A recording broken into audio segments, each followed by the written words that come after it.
नमस्कार, वैदिक बाइट्स में आप सभी का बहुत-बहुत स्वागत है। मैं हूँ आपके साथ बिंदु चावला और आज हम बात करने वाले हैं कि दीपावली जिस तरह से भी हमने बनाई तो एक होती है देव दीपावली।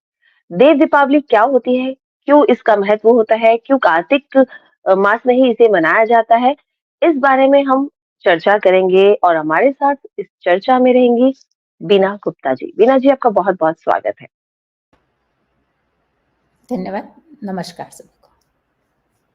जो दोस्त नए हमारे साथ जुड़े हैं, मैं उनको बता दूं कि बीना गुप्ता जी एक एक्सपीरियंस प्राणिक हीलर हैं। बहुत सारे देश-विदेश में अपनी क्लासेस चला रही हैं और बहुत सारे वर्कशॉप्स चला रही हैं और एक स्टार्टअप है ओजस, जिसकी फाउंडर बीना जी हैं और जो ओजस है, वो आपके इमोशनल, आपके स्पिरिचुअल, आपके हेल्थ के बारे में काम करती है। अगर आपका कोई सवाल है, आप कुछ पूछना चाहते हैं बीना जी से तो आप पूछ सकते हैं और अगर आप हमारे प्रीवियस वीडियोस देखना चाहते हैं तो आप हमारे यूट्यूब पे जाकर और फेसबुक पर जाकर भी पूछ सकते हैं। बीना जी, मैं आपसे रिक्वेस्ट करूंगी प्रोग्राम की शुरुआत कीजिए। धन्यवाद। हम अपने प्रोग्राम की शुरुआत गायत्री मंत्र से करेंगे, क्योंकि जैसा कि आपने बताया कि हम देव दिवाली पर बात करेंगे, तो देव दिवाली जो कि हमें देने की शिक्षा देता है, ज्ञान की वृद्धि करता है। तो गायत्री मंत्र ज्ञान की देवी है, एक तरह से कि हमारा बुद्धि का मंत्र है।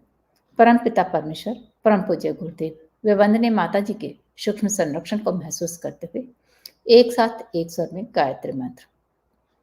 ॐ भूर्भुवः स्वः तत्सवितुर्वरेण्यं भर्गो देवस्य धीमहि धियो यो नः प्रचोदयात्। बीना जी, जैसे कि आज हमने बोला कि हम देव दीपावली मनाने जा रहे हैं, के ऊपर बात करने जा रहे हैं। मैं आपसे पूछना चाहूंगी ये कब मनाई जाती है और देव दीपावली का महत्व क्या है? देखिए, आज कार्तिक पूर्णिमा है और कार्तिक पूर्णिमा के दिन ही देव दिवाली मनाई जाती है। तो आज सभी को जो देव दिवाली है उसकी बहुत बहुत शुभकामनाएं। सबके जीवन में ये खुशियां लेकर आए। तो जैसे आपने पूछा कि कब मनाई जाती है, तो ये हमारी कार्तिक पूर्णिमा को मनाई जाती है और कोइंसिडेंस इत्तेफाक ऐसा है कि आज हमारी कार्तिक पूर्णिमा ही है। तो पौराणिक कथा के अनुसार एक बार जो त्रिपुरासुर राक्षस थे, उनसे जब धरती और स्वर्ग सभी उनके आतंक से परेशान हो गए थे, तो सभी देवताओं और ऋषियों ने मिलकर क्या हुआ कि भगवान शिव से सहायता के लिए प्रार्थना करी। तो उन्होंने त्रिपुरासुर राक्षस का वध किया। इसलिए उसकी जीत की खुशी में देवलोक में देवताओं ने प्रसन्न होकर ये दिवाली मनाई थी। जैसे श्री रामचंद्र जी के आने पर अयोध्या वासियों ने खुशी मनाई थी, ठीक इसी तरह से देवताओं ने उस मतलब राक्षस के वध की खुशी में अपने यहाँ दिवाली मनाई थी। इसलिए इसको देव दिवाली कहा जाता है। तो इसलिए इसका नाम जो हमने देव दिवाली है वो इसीलिए रखा है क्योंकि देवताओं ने इसे बनाई थी। तो इस दिन इसका जो महत्व इसलिए है कि जैसे कार्तिक जो पूर्णिमा है या कार्तिक का जो पूरा महीना उसमें नदी में स्नान करने का बहुत महत्व है। अभी हमारी छठ पूजा भी गई है। तो छठ पूजा में क्या है, सूर्य भगवान की पूजा करते हैं और नदी में स्नान करते हैं। नदी में रहकर ही सुबह उगते हुए सूर्य को अर्घ्य दिया जाता है। तो और अभी देवा उठनी एकादशी गई है जिसमें कि हमने दीपदान किया था और तुलसी विवाह हो गया है जिसमें कि तुलसी की पूजा की जाती है। तो कहने का तात्पर्य यही है कि ये जो कार्तिक का महीना है ये एक तरह से हमारे सत्कर्मों की वृद्धि करने वाला है। तो इसमें जो भी कार्य किए जाते हैं वो अनेकों फलदायी होते हैं।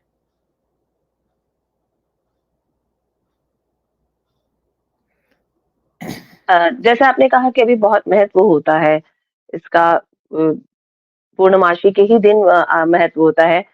बीना जी ने जिस तरीके से बताया, तो हम ये भी जानना चाहेंगे कि जो दीपावली होती है, ये जो दिन है, इसका धार्मिक दृष्टि से क्या महत्व है?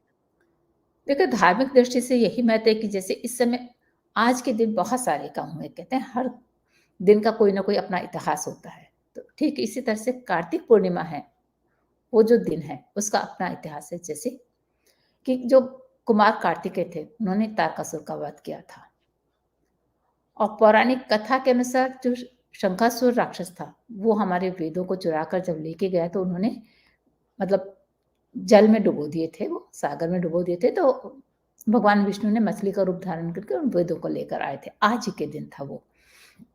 ठीक इसी तरह से जो एक गणिका थी, वो नदी में स्नान करती थी हर दिन पूरे महीने में, कार्तिक महीने में।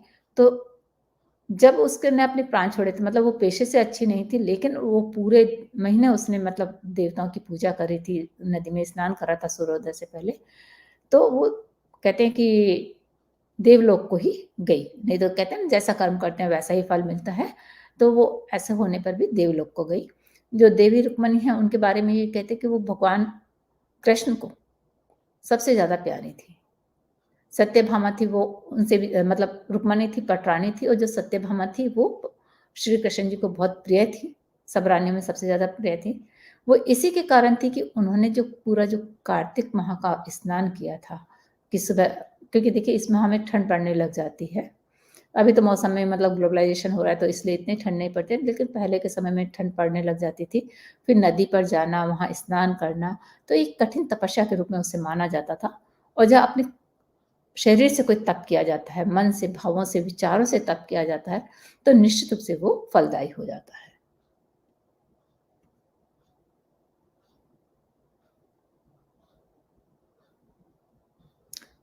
बिंदु, आपकी आवाज नहीं आ रही है। जैसे अभी आपने बताया कि इस महीने में जो हम काम करेंगे वो बहुत अच्छा रहता है, वो भगवान को भी प्रिय होता है। और इस महीने में मैं ये जानना चाहूँगी कि ऐसा क्या करें कि रोग-शोक भी खत्म हो जाए और सब जैसे परेशानियाँ हैं, वो खत्म हो जाए, ऐसा हम क्या करें? देखिए, परेशानियाँ तो पहली बात तो मन की होती हैं, कि मन से अगर हमने किसी काम को परेशान करने वाला सोच लिया कि इससे हम परेशान होंगे तो हमारा मन परेशान होगा। और अगर हमने उसको अच्छा सोचा कि इस काम से हम कुछ सीखेंगे, हमारी मेहनत रंग लेकर आएगी, आज नहीं तो कल लाएगी, तो हम खुश होंगे। तो परेशानी तो हमारे मन की है, लेकिन रोग-शोक ये भी सारे हमारे मन के हैं। कहीं की कि हमारा जो मन है, वो अच्छे कामों में लगता है, वो हमारे रोग-शोकों को मिटाता है। तो शरद पूर्णिमा के बाद में कार्तिक का महीना लग जाता है, और देखा जाए तो सभी माहों से, जितने भी महीने आते हैं हमारे हिंदी में, उनमें सबसे अच्छा माना गया है इसको। क्योंकि इसमें कहते हैं कि शरद पूर्णिमा के दिन कि जो चंद्रमा है उससे अमृत वर्षा होती है, और जो अमृत वर्षा होती है वो पूरे महीने अपना फल दिखाती है। तो इसीलिए नदी में स्नान करने के लिए कहा जाता है, क्योंकि सबसे ज़्यादा पानी जो है उस ऊर्जा को एब्ज़ॉर्ब कर लेता है। और जब हम उस नदी में स्नान करते हैं या कुएँ के जल से स्नान करते हैं, जो कि मतलब हमारे ऑटोमेटिक सोर्सेज़ हैं, जो कि मतलब प्रकृति के सोर्सेज़ हैं। ऐसा नहीं कि हमारे नल के नीचे बैठकर स्नान कर लिया, तो वो हमारी प्रकृति का जो कॉन्टैक्ट है वो उससे खत्म हो जाता है, एक तरह से हम ये कह सकते हैं। क्योंकि जो ग्राउंड वाटर रहता है उसमें प्रकृति का इन्वॉल्वमेंट रहता है। तो इसलिए वो हमारे रोगों को, जो शारीरिक रोग होते हैं या मानसिक रोग होते हैं, उन्हें वो नष्ट करने वाला होता है। जो अमृत वर्षा होती है वो हमें आरोग्य को प्रदान करती है। और जब हम स्वस्थ रहेंगे, मन से स्वस्थ रहेंगे, तो निश्चित रूप से हमारे अंदर सद्बुद्धि भी रहेगी और संपन्नता भी रहेगी। क्योंकि अगर हमारे रोग नहीं है हमारे मन के अंदर, शरीर के अंदर, तो निश्चित रूप से हम कोई अच्छा कार्य करने में अपने मन को लगाएँगे।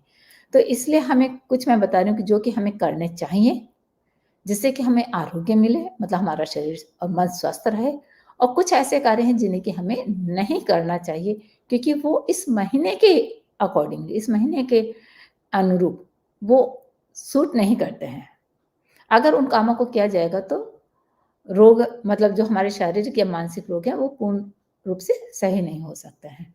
तो जैसे हमें कौन-कौन से कार्य करने चाहिए, पहले हम इस पर अपना ध्यान देते हैं कि नदी में स्नान करना चाहिए। क्योंकि अभी मैंने कहा, जैसे बताया कि चंद्रमा की जो अमृत बूँदें हैं, जो अमृत वर्षा है, वो जो प्राकृतिक सोर्स है उसमें होती हैं। तो इसलिए हम आरोग्य हमारे शरीर को प्रदान होता है।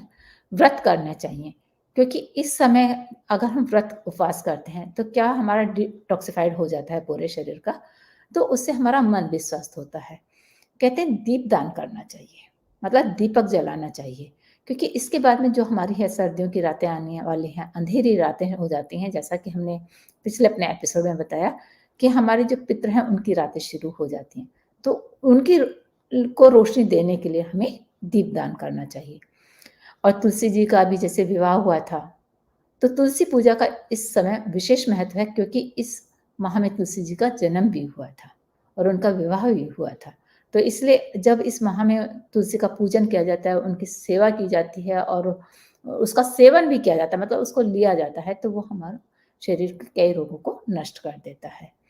इसमें बहुत सारी जैसे इंद्रिय संयम रखना चाहिए कि कम बोलना, सच बोलना और हो सके तो मतलब एक तरह से शारीरिक तप भी करना चाहिए कि पृथ्वी पर शयन पहले किया जाता था, लेकिन अभी का मौसम और शरीर हमारे शरीर को साथ नहीं देता है, तो इसलिए उसके अनुसार करना चाहिए। तो कहते हैं कि अगर 1 महीने कम से कम संयम रखा, तो वो संयम करने की हमारे शरीर को और मन को आदत पड़ जाती है कि किसी से विवाद नहीं करें, किसी की निंदा नहीं करें, खाने के प्रति इतनी ज़्यादा आसक्ति नहीं, मतलब कम खाएँ, कम सोएँ और जागें अधिक। तो उससे क्या होगा कि धीरे-धीरे हमारे शरीर को अभ्यास होने लगेगा। दान पुण्य करना चाहिए क्योंकि ये देखिए देव दिवाली है, मतलब देवताओं की दिवाली है, हमको देना आना चाहिए कि हमारे पास में जो भी धन है, समय है, प्रतिभा है, क्षमता है, उसे हम समाज के कार्यों में लगाएँ। कम से कम 1 महीना तो करें हम। पूजा अर्चना भगवान की, मतलब अगर हम मन से अपनी पूजा अर्चना करना चाहिए कि प्रभु हमको सत्कर्मों की तरफ लगाएँ, मतलब ये सबसे बड़ी पूजा है कि हम भगवान से ये प्रार्थना करें। तो कार्तिक पूर्णिमा के दिन जैसे हमने अपनी अभी जो दिवाली गई थी, अपने घर को कितना सजाया था, साफ-सुथरा करा था, ठीक इसी तरह से हमें देव दिवाली के दिन भी अपने घर की साफ-सफाई करनी चाहिए, फूलों से सजाना चाहिए, उसमें दीपक जलाने चाहिए।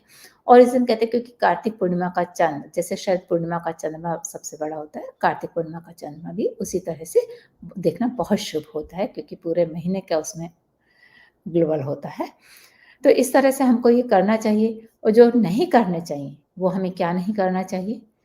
जैसे कि इसमें बहुत सारी दालों को खाना, जो कि मौसम के अनुसार वो शरीर के लिए आयुर्वेदिक भी कहता है कि वो सही नहीं है। जैसे उड़द, मूँग, मसूर, चना, मटर, राई ये नहीं खाना चाहिए। लहसुन, प्याज़, मांसाहार का सेवन नहीं करना चाहिए क्योंकि तामसिक भोजन में आते हैं। इसलिए इनसे क्या होता है कि फिर तामसिक मन बनता है। इसमें इसलिए देखिए तेल वैसे बहुत अच्छा है मालिश के लिए, लेकिन इसमें तेल लगाना भी मना किया जाता है ताकि मतलब जो हमारा शरीर है उसके रोम-रोम खुल जाए, इस तरह से। और क्या नहीं करना चाहिए हमें? कहते हैं कि मतलब क्योंकि हम तुलसी जी की पूजा कर रहे हैं, तो देर रात से हमें तुलसी नहीं तोड़नी चाहिए। हरी सब्जियाँ इन दोनों नहीं खानी चाहिए क्योंकि अभी बारिश का मौसम गया है, तो हरी सब्जियों में क्या कीड़े हो सकते हैं, इसलिए हमें वो नहीं करना चाहिए। और सबसे बड़ी बात है कि हमें किसी से भी अपने मन-मुटाव नहीं रखना है, क्षमा प्रार्थना में रहना है, सब अपने द्वेष भावना को सबको मिटा देना है। जी, तो अभी आपने जाना कि हमें क्या करना चाहिए आज के दिन या फिर इस महीने में और क्या नहीं करना चाहिए, ये बीना जी ने हमें बताया। अगर फिर भी आपको कोई डाउट है तो आप बीना जी से डायरेक्ट जुड़कर पूछ सकते हैं। आप उनको ईमेल कर सकते हैं, फ़ोन भी कर सकते हैं। बीना जी, अब टाइम हो गया है डेमो का, तो आज हम अपनी हेल्थ को ठीक करने के लिए क्या करने वाले हैं? देखिए, अभी तक हमने मुद्राएँ सीखी थी, अभी हम मुद्राओं के साथ में अब योग और सिखा रहे हैं, जिससे कि आपका दोनों का योग मतलब हर शरीर का अंग का उसमें इन्वॉल्वमेंट होना चाहिए कि हमारे स्वास्थ्य सही तरीके से बन सके। क्योंकि योग एक जीवन जीने की कला है। वो हमारा विज्ञान है। तो योग को हमारे दैनिक जीवन में शामिल करना चाहिए, चाहे वो किसी भी समूह के व्यक्ति हों। योग शारीरिक, मानसिक, भावनात्मक, आत्मिक और आध्यात्मिक स्वास्थ्य को संतुलन बनाने में, ये चाहे कैसा भी हो शरीर, उसको सबको संतुलित बनाता है, उसमें मदद करता है। इससे हमें सबसे बड़ी बात है कि ये हमें नकारात्मक भावों से, विचारों से दूर हटाकर जीवन को अधिक सकारात्मक और खुशहाल बनाता है। तो अभी जैसे मौसम जो बदल रहा है, उसमें से लोग ये ब्रोंकाइटिस, सर्दी, जुकाम इन सब से परेशान हैं। तो ऐसे में जो साँस से संबंधित जो बीमारियाँ हैं, वो लोगों को जल्दी पकड़ लेती हैं और जिनकी कमज़ोर इम्यूनिटी सिस्टम है, उन लोगों को एलर्जी, दमा, ब्रोंकाइटिस, सर्दी, जुकाम, खांसी, गले के इन्फेक्शन देखिए कितनी जल्दी हो जाते हैं। तो इसलिए उनकी जो जीवन शैली है, उसमें परिवर्तन तो करना ही है, उसके साथ में उनको नियमित योगाभ्यास भी बहुत ज़रूरी है। और कुछ छोटे-छोटे से योगाभ्यास हैं जिन्हें कि आप घर में खुद से करके भी अपने आप को स्वस्थ रख सकते हैं, जैसे वज्रासन। इसमें भोजन के बाद सीधे बैठने से श्वसन में अपने सुधार होता है और पाचन तंत्र मजबूत बनता है। हलासन, मैट पर नीचे पीठ के बल लेटकर दोनों पैरों को सिर से ऊपर ले जाते हुए जमीन पर टिका दें, इस तरह से करना है। धनुरासन, देखिए कोई ज़्यादा मुश्किल नहीं है। मैट पर पेट के बल लेटकर दोनों पैरों को पकड़कर ऊपर खींचें।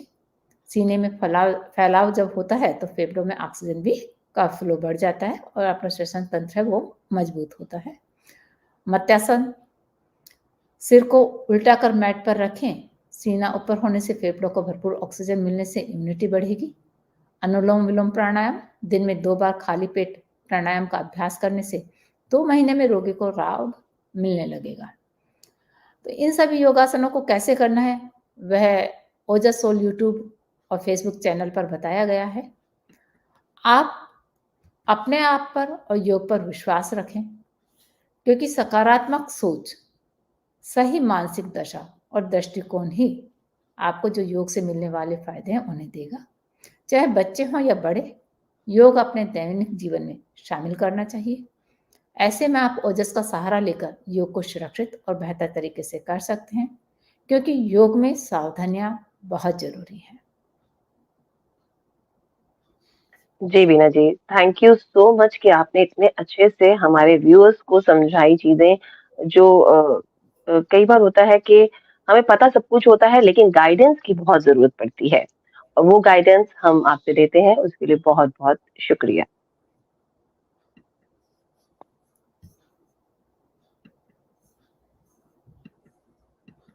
बीना जी, आपको आवाज़ आ रही है? धन्यवाद। नमस्कार। दोस्तों, अगर आप भी बीना जी से जुड़ना चाहते हैं, आप भी पॉज़िटिव होना चाहते हैं ज़िंदगी में अपनी प्रॉब्लम्स को दूर करना चाहते हैं, तो आपको क्या करना है, सिर्फ़ नीचे दिए जा रहे नंबर्स पर या फिर ईमेल आईडी पर मेल करनी है, फ़ोन करना है, बस आप उनसे बात कीजिए। देखिएगा आप कितने ज़्यादा जो आपकी परेशानियाँ हैं, वो ख़त्म मतलब कहते हैं ना कि छूमंतर हो जाएँगी।